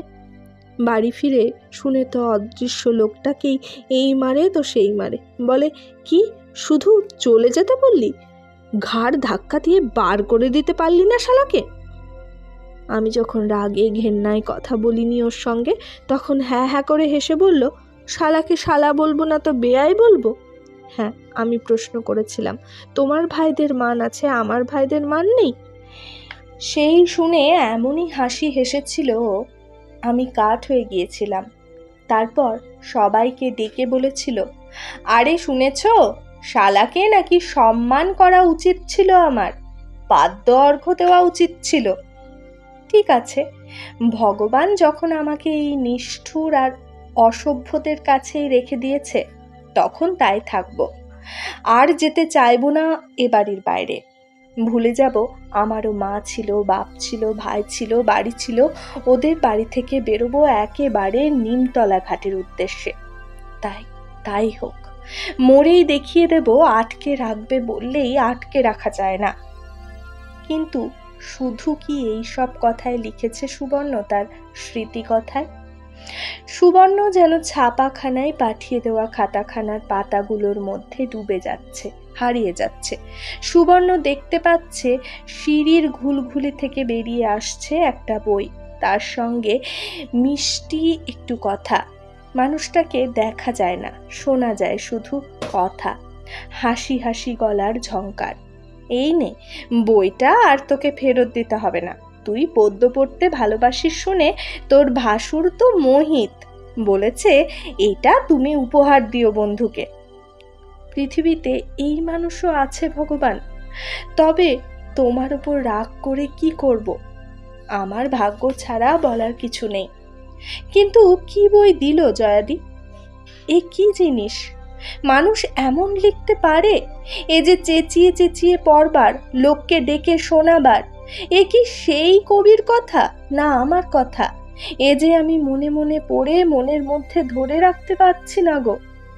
আজি এ প্রভাতে রবির কর, কেমনে পশিল প্রাণের পর, কেমনে পশিল গুহার আধারে প্রভাত পাখির গান। না জানি কেমনে এত দিন পরে জাগিয়া উঠিল প্রাণ। এর কোন লাইনটাকে বেশি ভালো বলবো আমি, কোন লাইনটাকে নয়? জাগিয়া উঠেছে প্রাণ, ওরে উথলি উঠেছে বাড়ি, প্রাণের বাসনা প্রাণের আবেগ রুধিয়া রাখিতে নারী, থর থর করি কাঁপিছে ভূধর। এ পদ্য আমি সবটা মুখস্থ করব। আমি ওদের সংসারের জ্বালায় আর কষ্ট বোধ করব না। ওরা যা চায় তাই করে দিয়ে নিজের মনে এই বই নিয়ে বসব। আরও যেসব পদ্য আছে সব শিখে ফেলব।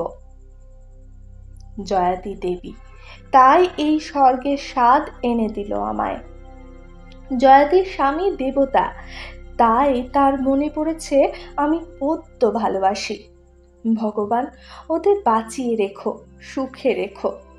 আজি এ প্রভাতে রবির কর, কেমনে পশিল প্রাণের পর। এসব কথা আমার, এসব কথা আমার জন্যে লেখা। কেন রে বিধাতা পাষাণ হেন, চারিদিকে তার বাঁধন কেন? ভাঙ রে হৃদয়, ভাঙ রে বাঁধন, সাধ রে আজিকে প্রাণের সাধন। উফ, কি চমৎকার, কি অপূর্ব! আমি কি করব? স্বর্গ বলে কি সত্যিই কোনো রাজ্যপাট আছে? সত্যি মাটি থেকে অনেক উঁচুতে মেঘেরও উপরে সেই জগৎ? সেখানে দুঃখ নেই, শোক নেই, অভাব নেই, নিরাশা নেই, খলতা কপটতা নেই। এক কথায় বলতে গেলে এই পৃথিবীর ধুলো ময়লার কোনো কিছুই নেই। নাকি ওটা শুধুই কবিকল্পনা? আমাদের এই মনের মধ্যেই স্বর্গ, মর্ত্য, পাতাল। এই মনের অনুভবই পৃথিবীর ধুলো মাটি থেকে অনেক উঁচুতে।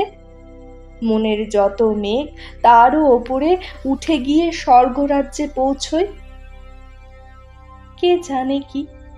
আমার তো মনে হয় শেষের কথাটাই বুঝি ঠিক। আর উঁচু দরের কবিরা পারেন সেই অনুভবের উঁচু স্বর্গে নিয়ে যেতে, যেখানে গিয়ে পৌঁছালে মনেই পড়ে না পৃথিবীতে দুঃখ আছে, জ্বালা আছে, ধুলো ময়লা আছে। শুধু আনন্দ, শুধু আনন্দ। চোখে জল এসে যাওয়া অন্য এক রকমের আনন্দ। কিন্তু সব মানুষকে কেন নিয়ে যেতে পারেন না কবিরা? পারেন না বলেই না এই আনন্দের দেশ থেকে হঠাৎ আছাড় খেয়ে মাটিতে পড়তে হয়। অন্তত সেদিনের সেই সংসার বুদ্ধিহীন বালিকা সুবর্ণলতা তাই পড়েছিল। সেই আছাড় খাওয়ার দুঃখে আর বিশ্বাসের মূল যেন আলগা হয়ে গেছিল তার।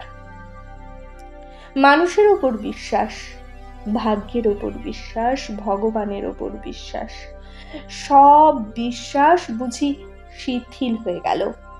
সুবর্ণ স্বামী রুক্ষ, রূঢ়। সুবর্ণ জানে সে কথা, কিন্তু সে যে এত বেশি নিরেট, নির্বোধ, এত বেশি ক্রূর, সে কথা বুঝি জানতো না তখনও। জানলো, আছাড় খেয়ে জানলো। এই বহু দূরে এসে সেই সংসার বুদ্ধিহীন আবেগপ্রবণ মেয়েটার দিকে তাকিয়ে করুণা হয় সুবর্ণর। ওর আশাভঙ্গের আর বিশ্বাসভঙ্গের দুঃখে চোখে জল আসে। মেয়েটা যে একতার আমি ভেবে ভেবেও মনে আনতে পারে না। কিন্তু এই আমিটার মতো এত ভয়ঙ্কর পরিবর্তনশীল আর কি আছে? আমিতে আমিতে কি অমিল, তবু তাকে আমরা আমি বলি। অবোধ সুবর্ণ ভেবেছিল এই আনন্দের স্বাদ ওকেও বোঝায়, আমার স্বামীকে। তখনও তার উপর আশা সুবর্ণর। আশা করেছিল ওরও হয়তো মনের দরজা খুলে যাবে। তাই বলেছিল, তোমার খালি শুয়ে পড়া যাক, শুয়ে পড়া যাক, বসো না একটু, শোনো কি চমৎকার। হ্যাঁ, প্রদীপটা উস্কে দিয়েছিল। সুবর্ণ তার সামনে ঝুঁকে পড়েছিল। হৃদয়ে আজি মোর কেমনে গেল খুলি, জগৎ আসি সেথা করিছে কোলাকুলি, ধরায় আছে যত মানুষ শত শত, আসিছে প্রাণে মম হাসিছে গলা গলি। ও সেই সুবর্ণকে থামিয়ে দিল, বেজার গলায় বলল, জগৎ শুদ্ধ সবাই এসে কোলাকুলি করছে, তাই এত ভালো লাগছে? বাহ বাহ, বেড়ে চিন্তাটি তো। শত শত মানুষ এসে প্রাণে পড়ছে তোফা। এমন রসের কবিতাটি লিখেছেন কোন মহাজন? সুবর্ণ বলল, আহ থামো না, শেষ অবধি শুনলে বুঝবে। আবার পড়তে শুরু করে, পড়ছে। হঠাৎ ও ফস করে বইটা কেড়ে নিল, বলে উঠল, তফা তফা, এ যে দেখছি রসের সাগর। কি বললে? আর এসেছে সখা সখী, বসেছে চোখাচোখি, আর যেন কি দাঁড়িয়ে মুখোমুখি। বলি, এসব মাল আমদানি হচ্ছে কোথা থেকে? ব্যঙ্গের সুর গেল, ধমক দিয়ে উঠল, কোথা থেকে এলো এ বই? চোখে জল এসে গেল মেয়েটার। সেটা দেখতে দেব না, তার কথার উত্তর দেয় না। ও বইটা নিয়ে উল্টে পাল্টে দেখল, তারপর সাপের মতো হিস হিসিয়ে বলে উঠল, এই যে প্রমাণপত্র তো হাতেই, প্রাণাধিক ভগিনী শ্রীমতী সুবর্ণলতা দেবীকে স্নেহোপহার। বলি, এই প্রাণাধিক ভ্রাতাটি কে? কোথা থেকে জোটানো হয়েছে একে? লেখাটা যে মেয়ে মানুষের হাতের তা কি ও বুঝতে পারেনি? নিশ্চয়ই পেরেছিল। সত্যি বেটা ছেলে ভাবলে বইটাকে কি আস্ত রাখতো? কুচি কুচি করে ছিঁড়ত, পা দিয়ে মারাতো। এ শুধু সুবর্ণকে চারটি বিচ্ছিরি বিচ্ছিরি কথা বলে নেবে বলেই ছল করে। চোখ দিয়ে খুব জল আসছিল, তবু সুবর্ণ জোর করে চোখটা শুকনো রেখেছিল। শক্ত গলায় বলেছিল, দেখতে পাচ্ছ না মেয়ে মানুষের হাতের লেখা? ও বাড়ির জয়াদি দিয়েছেন। ওর মুখটা শক্ত হয়ে উঠল। ও বাড়ির জয়াদি মানে? জয়াদিটি কে? জানো না? তোমাদের নতুনদার বউ জয়াবতী দেবী। বটে, নতুনদার বউ। বলি, তিনি কি আসা যাওয়া করছেন নাকি? আশ্চর্য বেহায়া মানুষ তো। একদিকে জোর তলবে মামলা চলছে, আর ওদিকে তিনি প্রাণাধিক ভগিনীকে স্নেহ উপহার ঘুষ দিতে আসছেন। আমি সুবর্ণলতা দেবী। রেগে গিয়েছিলাম। আমি বলেছিলাম, মামলা ওরা করেনি, তোমরাই করেছ, জানতে বাকি নেই আমার। আর ভালোবাসা জিনিসটা জানো না বলেই ঘুষ বলতে ইচ্ছে করছে তোমার। ভালোবাসা? ওহ! বইখানা পাকিয়ে মোচড় দিতে দিতে বলল, তুমি যে জিনিসটা খুব ভালো জানো তা তো আমারও জানতে বাকি নেই। যারা আমাদের শত্রুপক্ষ, উনি ঘর জ্বালানে পর ভোলানে মেয়ে যাচ্ছেন তাদের সঙ্গে ভালোবাসা জমাতে। মাকে বলে দিতে হচ্ছে ও বাড়ি থেকে লোকের আসা বন্ধ করছি। বলে বইটা নিয়ে নিল। বলল, যাক, আর কাব্যিতে দরকার নেই, এমনিতেই তো সংসারে মন নেই, এসো দেখি এখন। বলে প্রদীপটা ফু দিয়ে নিভিয়ে ঘরটাকে অন্ধকার করে দিল। কিন্তু শুধু কি ঘরটায় অন্ধকার করে দিল? 9 বছর বয়সে এদের বাড়িতে এসেছিলাম, আর এই 13 বছর পার করতে চললাম। অনবরত শুনছি সংসারে মন নেই। শাশুড়ি বলেন, তার ছেলে বলেন, দেওরাও তো বলতে ছাড়ে না। কি জানি সংসারে মন কাকে বলে? কাজকর্ম সবই তো করি, আমার গায়ে জোর বেশি বলে তো বেশি বেশিই করি। আর কি করতে হয়? আমার ওই বড় জায়ের মতো সব সময়ে রান্নাঘরে ভাড়ার ঘরে থাকতে পারি না, এই দোষ। তার আর কি করব? ও আমার ভালো লাগে না। কিন্তু দিদিরই কি সত্যি ভালো লাগে? ওর ইচ্ছে করে না দোতলায় উঠে আসে, নিজের ঘরে এসে বসে, মেয়েকে দেখে? করে ইচ্ছে, বুঝতে পারি। তবু দিদি সুখ্যাতির আশায় ওই রকম রাত দিন নিচের তলায় পড়ে থাকে। কি না লোকে বলবে, কি লক্ষ্মী বউ, সংসারে কি মন। আচ্ছা, কি লাভ তাতে? ওই সব স্বার্থপর আর নিষ্ঠুর মানুষদের মুখের একটু সুখ্যাতি পেয়ে লাভ কি? আর চিরকালই কি ওরা সুখ্যাতি করে? দিনের পর দিন ভালো হয়ে হয়ে আর খেটে খেটে যে সুনামটুকু হয় তা তো এক দণ্ডেই মুছে যায়। দেখিনি কি এত কন্যা করে দিদি? একদিন দ্বাদশীতে ভোরবেলা উঠে এসে শাশুড়িকে তেল মাখিয়ে দিতে দেরি করে ফেলেছিল বলে কি লাঞ্ছনায় খেলো। দ্বাদশীতে নাকি নিজে হাতে তেল মাখতে নেই, জানি না এইসব, এই করতে নেই আর ওই করতে নেই, এর মালা কে গেঁথেছিল বসে বসে। মাও বলতেন বটে করতে নেই, সে আর কি। বেলা অবধি ঘুমোতে নেই, স্কুলের মেয়েদের সঙ্গে ঝগড়া করতে নেই, বড়দের সামনে বেশি কথা বলতে নেই, গরিব মানুষকে তুচ্ছ করতে নেই, ভিখিরিদের তাড়িয়ে দিতে নেই। এই সব মিষ্টি করে বুঝিয়ে দিতেন মা এসব। তার তো তবু মানে আছে। আর এদের বাড়িতে যে কি অনাচ্ছিষ্টি সব কথা, মানে নেই, শুধু করতে নেই সেটাই জানা। আর বউ মানুষদের তো কতই নেই। বউ মানুষদের তেষ্টা পেতে নেই, খিদে পেতে নেই, ঘুম পেতে নেই, আবার হাসিও পেতে নেই। লক্ষ্মী বউ নাম নিতে হলে কথাও বলতে নেই। এত সাধনার শেষ মূল্য, অথচ শেষ পর্যন্ত ওই একদিন একটু দোষ করে ফেললেই সেই ছুতোয় চিরদিনে সব নম্বর কাটা। কি লাভ তবে ওই বৃথা কষ্টে? আর ওই ভালো হওয়াটা তো মিথ্যে, বানানো, বলতে গেলে একরকম ছলনা। হ্যাঁ, ছলনায় আমি যত ভালো নই ততটা ভালো দেখানো মানেই ছলনা। তবে তা দেখাবো কেন? ওসব মিথ্যে আমার ভালো লাগে না। দিদি অবশ্যই সত্যিই ভালো মেয়ে, তবু আরও ভালো দেখাতে চেষ্টা করে। তাই সেদিন শাশুড়ির পায়ে ধরে আবার তেল মাখাবার অধিকার অর্জন করে নিয়েছিল। ওই তুচ্ছ ব্যাপার নিয়ে এত ঘটা দেখলে আমার হাসি পায়। দিদি কেঁদে মরছে দেখে হেসে মরছিলাম আমি। কিন্তু সেদিন, যেদিন সেই স্বর্গ থেকে আছাড় খেয়ে পড়েছিলাম, যেদিন নিশ্চিত জেনেছিলাম আমার স্বামীর সঙ্গে কোনো দিনই মনের মিল হবে না আমার, সেদিন কি হাসতে পেরেছিলাম? ওর বোকামি দেখে, ওর নিরেটত্ব দেখে পারিনি। রাত্রিরে লুকিয়ে কেঁদে বালিশ ভিজিয়েছিলাম। অবশ্য জীবনের এই দীর্ঘ পথ পার হয়ে এসে জেনেছি মনের মিল শব্দটা একটা হাস্যকর অর্থহীন শব্দ। ও হয় না, মনের মিল হয় না, মনের মতো হয় না।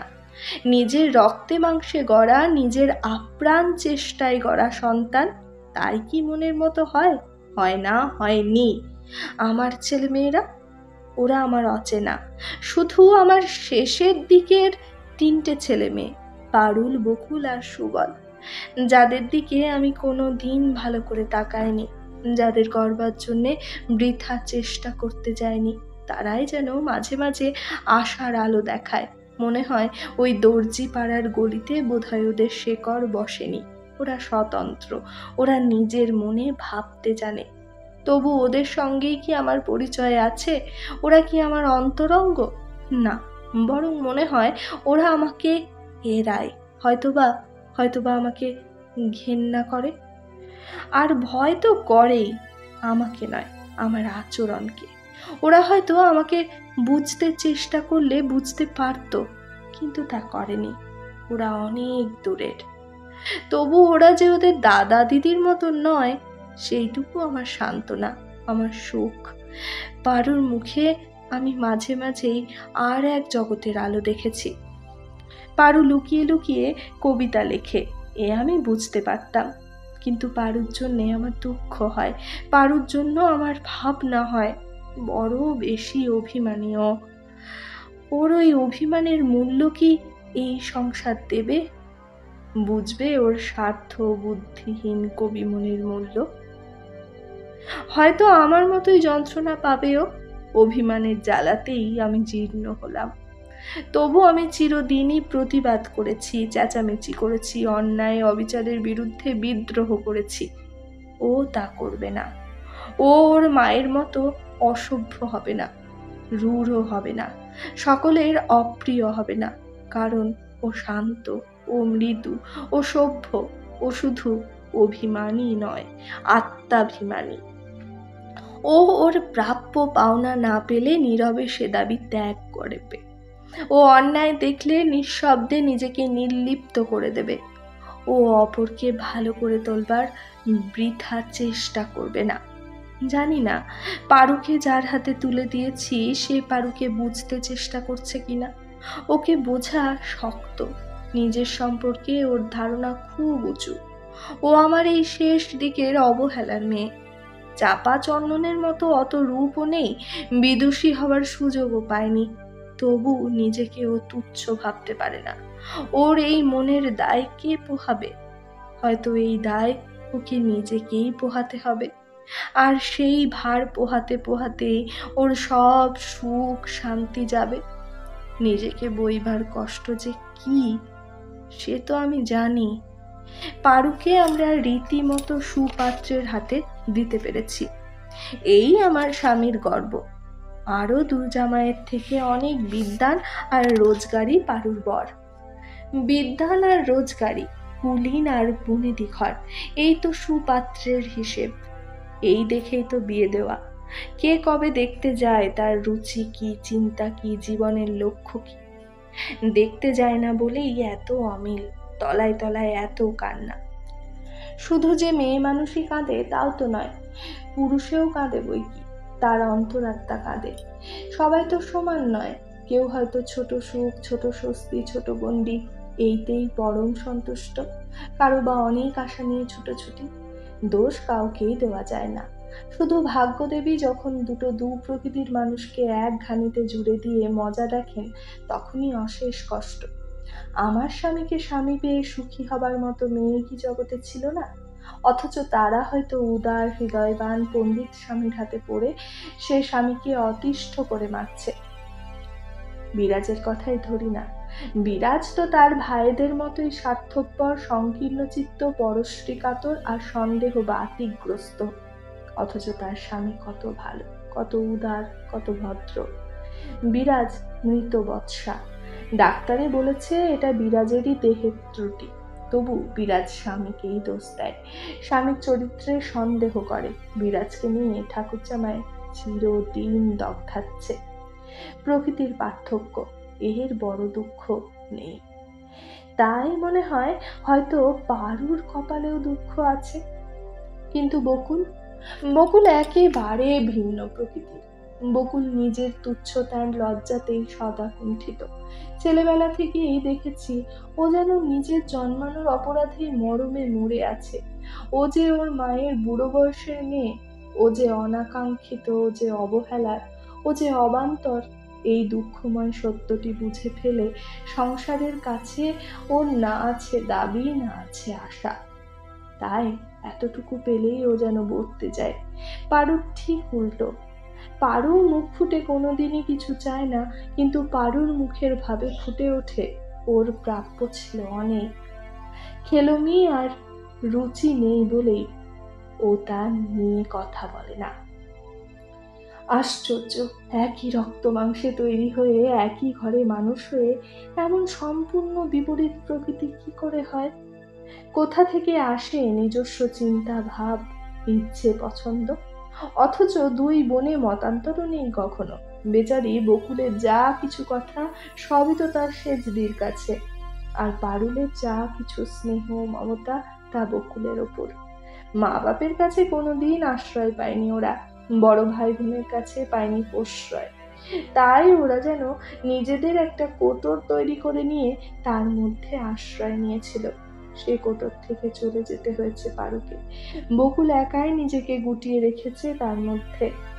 তবে পারুর মতো নিজের মধ্যেই নিজের মগ্ন নয় বকুল। সকলের সুখ বিধানের জন্যে যেন সদা তৎপর। সংসার জায়গাটা যে নিষ্ঠুর তা জেনে বুঝেও ও যেন সংসারের ওপর মমতাময়ী। ওর মধ্যে বিধাতা একটি হৃদয় ভরে দিয়েছেন। ছেলেবেলা থেকে তার প্রকাশ বোঝা গেছে, ভীতু ভীতু নীরব প্রকাশ। ওকে কাছে ডেকে গায়ে হাত বুলোতে ইচ্ছে হয় আমার, কিন্তু চিরদিনের অনভ্যাসের লজ্জায় পারি না। যদিও অবাক হয়, যদিও আড়ষ্ট হয়। আর সুবলকে ঘিরে পাথরের পাঁচিল। সুবলের মধ্যে বস্তু আছে, সুবলের মধ্যে হৃদয় আছে, কিন্তু সুবল যেন সেই থাকাটুকু ধরা পড়ে যাবার ভয়ে একটা পাথরের দুর্গ গড়ে তার মধ্যে আত্মগোপন করে থাকতে চায়। হয়তো এদের বাড়িতে হৃদয় জিনিসটার চাষ নেই বলেই সেটাকে নিয়ে এত সংকোচ আমার ছোট ছেলের। কিন্তু সুবল কি এই পৃথিবীর ঝড়ঝাপটা সয়ে বেশি দিন টিকবে? দুর্বল স্বাস্থ্য, ক্ষীণজীবী এই ছেলেটার দিকে তাকায় আর ভয়ে বুক কাঁপে আমার। কিন্তু প্রতিকারের চেষ্টা করব, সে উপায় আমার হাতে নেই। যদি বলি, সুবল তোর মুখটা লাল লাল দেখাচ্ছে কেন, জ্বর হয়নি তো? দেখি। সুবল মুখটা আরো লাল করে বলবে, আহ, দেখবার কি আছে, শুধু শুধু জ্বর হতে যাবে কেন? যদি বলি, বড্ড কাশছিস সুবল, গায়ে একটা মোটা জামা দে। সুবল গায়ে পরা পাতলা কামিজটাও খুলে ফেলে শুধু গেঞ্জি পরে বসে থাকবে। রোগা বলে সুবলের জন্যে একটু বেশি দুধের বরাদ্দ করেছিলাম। তদবধি দুধ একেবারে ত্যাগ করেছে সে।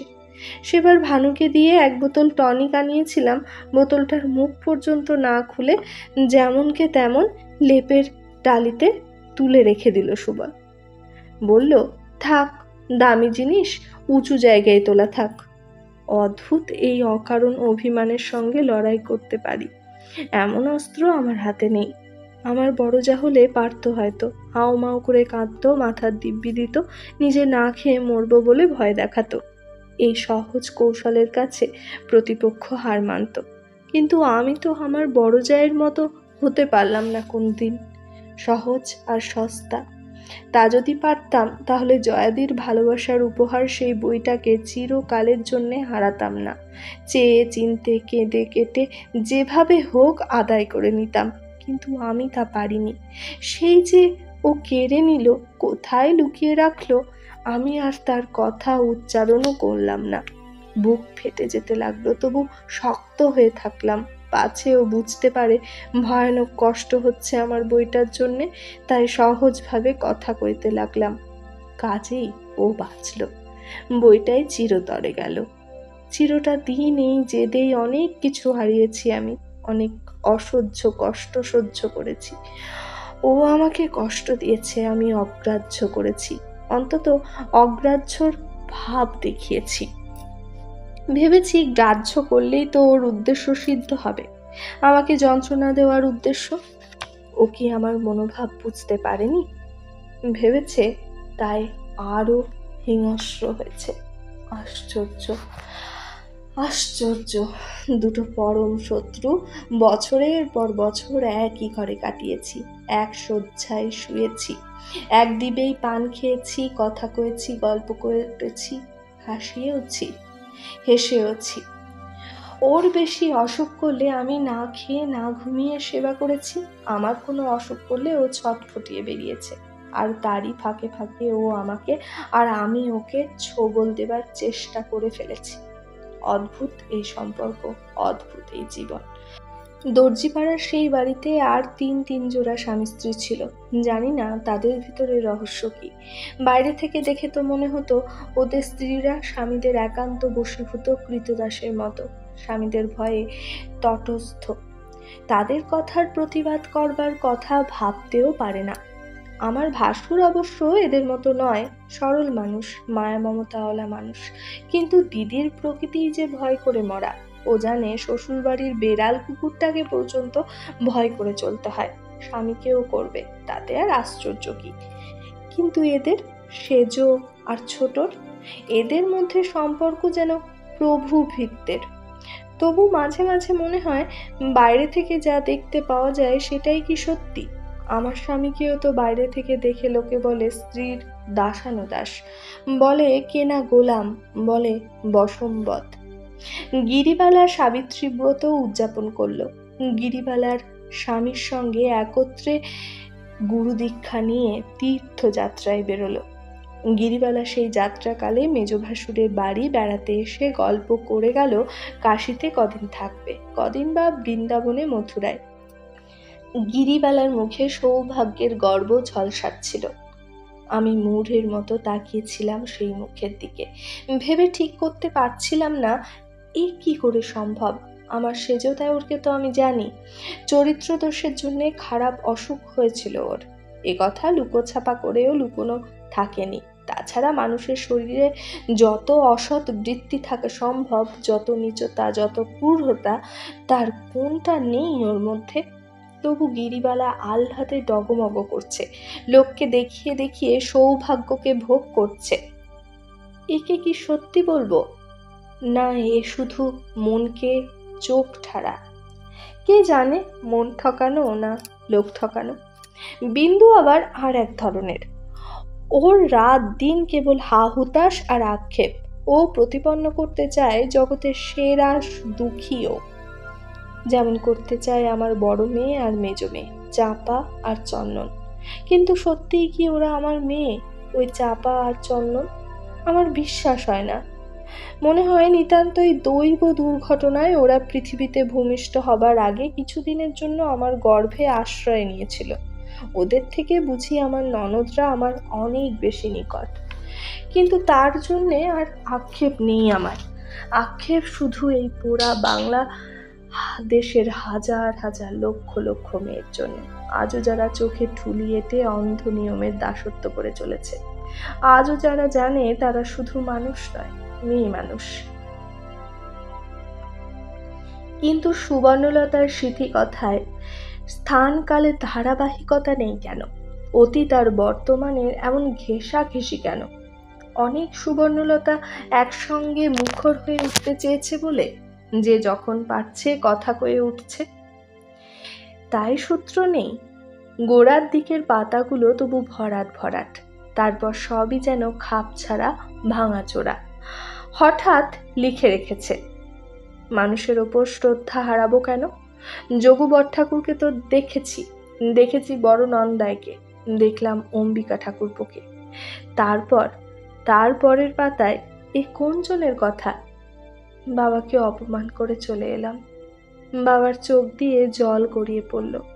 কিন্তু কি করব, এছাড়া আর কিছু করার ক্ষমতা ছিল না আমার। নিকটজনদের দুঃখের কারণ হব, এই হয়তো আমার বিধিলিপি।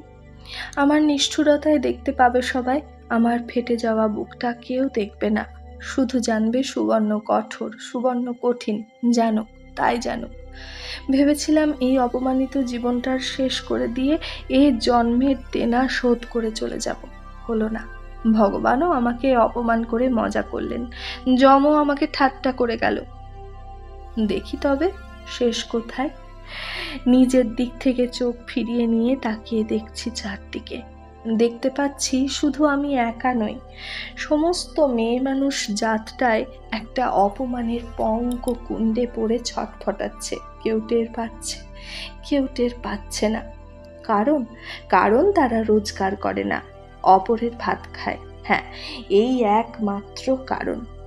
আর স্বার্থপর পুরুষজাত এই অবস্থাকেই কায়েমি রাখতে মেয়ে মানুষকে শিক্ষার সুযোগ দেয় না, চোখ কান ফুটতে দেয় না। দেবে কেন? বিনিময় নেই এমন একটা রাত দিনের চাকরানি পাওয়া যাচ্ছে, এমন সুযোগ ছাড়ে কখনো? পা বেঁধে রেখে বলবো ছি ছি, হাঁটতে পারো না?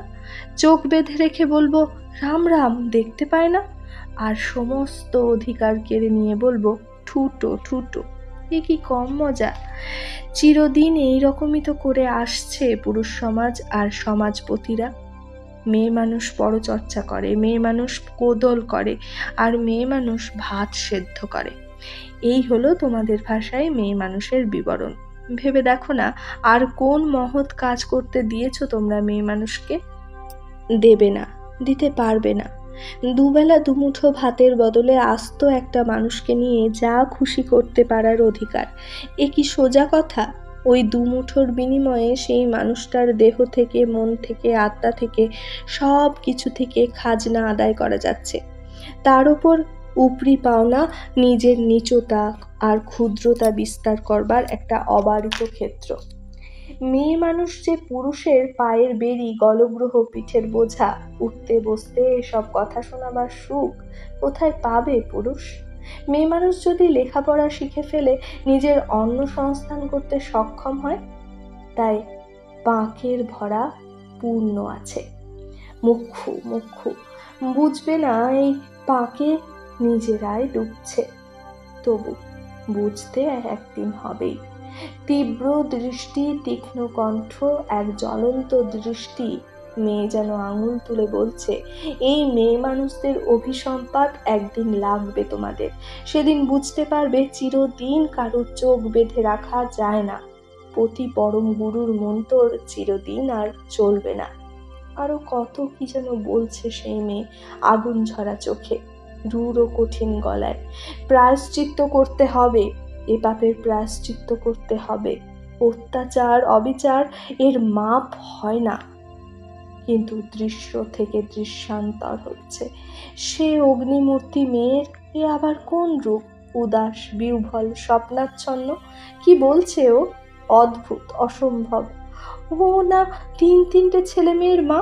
ও কি ভুলে গেছে তাদের কথা? তাই ওই মেঘলা দুপুরে হাতে বইখানা মুড়ে রেখে স্বপ্নাচ্ছন্ন চোখে ভাবছে, প্রেম প্রেম কি জানি কেমন সে জিনিস, কেমন স্বাদ। সে কি শুধুই নাটক নোভেলের জিনিস? মানুষের জীবনে তার ঠাঁই নেই। প্রেম ভালোবাসা সবই মিথ্যে, অসার।